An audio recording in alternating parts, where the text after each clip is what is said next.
વાગેશ્વર ધામના ધીરેન્દ્ર શાસ્ત્રીજીને જે સુરક્ષા આપવામાં આવે છે તો એમના આલોચકોને કેમ નહીં? અમારી માંગણી કરતી બે અરજીઓ કરેલ છે. એક તો માત્ર ને માત્ર દિવ્ય દરબાર રદ કરવાનો અરજી છે અને એક માત્ર ને માત્ર પોલીસ પ્રોટેક્શનની અરજી છે. પરસોત્તમ પીપળિયાએ પોલીસ પ્રોટેક્શનની માંગણી પણ કરી છે. ધીરેન્દ્ર શાસ્ત્રીને પોલીસ પ્રોટેક્શન આપવામાં આવશે તો બાબાની આલોચના કરનારાઓને પણ પ્રોટેક્શન મળવું જોઈએ.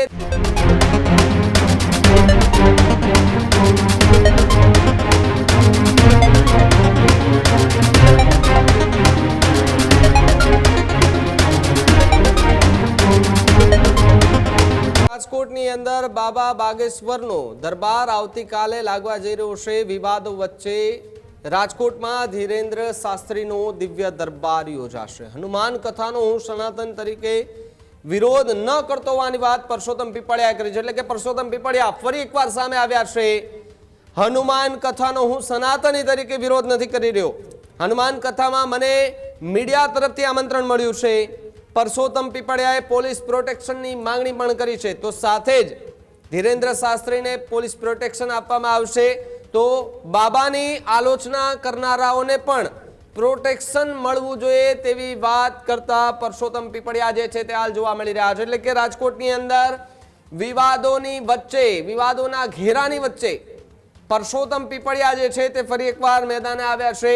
બાબા બાગેશ્વરના ધીરેન્દ્ર શાસ્ત્રીની કથા અને દરબાર જે છે તે યોજાવા જઈ રહ્યો છે. 3 દિવસનો કાર્યક્રમ. આવતીકાલથી 3 દિવસ માટે બાબા બાગેશ્વરના ધીરેન્દ્ર શાસ્ત્રી રાજકોટમાં રહેશે. સભાઓ જે છે તે ત્યાં કરશે, દિવ્ય દરબાર કરશે, ફરી એકવાર ચિઠ્ઠીના રાજ જે છે તે ખોલશે. અને આ બધાની વચ્ચે કેટલાક લોકોએ તેમનો વિરોધ પણ કર્યો છે. જેમ કે પરસોત્તમ પીપળિયાએ વિરોધ કર્યો હતો, જે વિજ્ઞાન જાથાના જયંત પંડ્યા છે તેમના દ્વારા પણ વિરોધ કરવામાં આવ્યો હતો. જોકે એ બધાને કથામાં અને દરબારમાં આવવા માટે આમંત્રણ આપતા ધીરેન્દ્ર શાસ્ત્રી જોવા મળ્યા હતા. એટલે કે ધીરેન્દ્ર શાસ્ત્રી જે છે તેમણે આમંત્રણ આપ્યું. મીડિયા થકી પણ આમંત્રણ જે છે તે આપવામાં આવ્યું હતું. અને ફરી એકવાર પરસોત્તમ પીપળિયાનું કહેવું છે કે અમને આમંત્રણ આપ્યું છે તો અમે ત્યાં એમને નહીં જઈએ. પોલીસ પ્રોટેક્શન અમને આપવામાં આવે જેથી કરીને કોઈ અનિચ્છનીય બનાવ ન બને. કારણ કે અમે વિરોધ કર્યો છે તો અમારા દુશ્મનો પણ ઘણા બધા ઊભા થઈ ગયા હોય. જો ક્યાંય ગયા ત્યાં ગયા અને કોઈ હાનિ પહોંચાડવાના પ્રયાસ કર્યા તો સવાલ અહીંયા ગંભીર ઊભો થતો જોવા મળી રહ્યો છે. ત્યારે રાજકોટની અંદર ધીરેન્દ્ર શાસ્ત્રીના દિવ્ય દરબાર પહેલા ફરી એકવાર વિવાદ સર્જાયો છે. આજે મને એ ડિવિઝન પોલીસ તરફથી હાજર રહેવાનું પીઆઈ સાહેબ તરફ બોલાવેલ છે. મેં ગઈકાલે 2 અરજી કરેલ છે. જે પૈકી એક અરજી એ જે દિવ્ય દરબાર યોજવાનો છે તે રદ કરવા સામેની છે. અમારી હનુમાન કથા વિશે કોઈ વાંધો નથી, તે ચાલુ રહેવી જોઈએ, એને અમે આવકારીએ છીએ. એક સનાતની તરીકે હનુમાન કથા થાય તે આવકારને પાત્ર છે. પરંતુ હનુમાન કથાના બાના હેઠળ છેલ્લે દિવસે જે દરબાર યોજવાનો છે, પ્રેત દરબાર, જેને દિવ્ય દરબાર તરીકે ખપાવવામાં આવે છે, તે દિવ્ય દરબારમાં અમને મીડિયા દ્વારા જાહેર આમંત્રણ આપવામાં આવેલ છે. કોઈ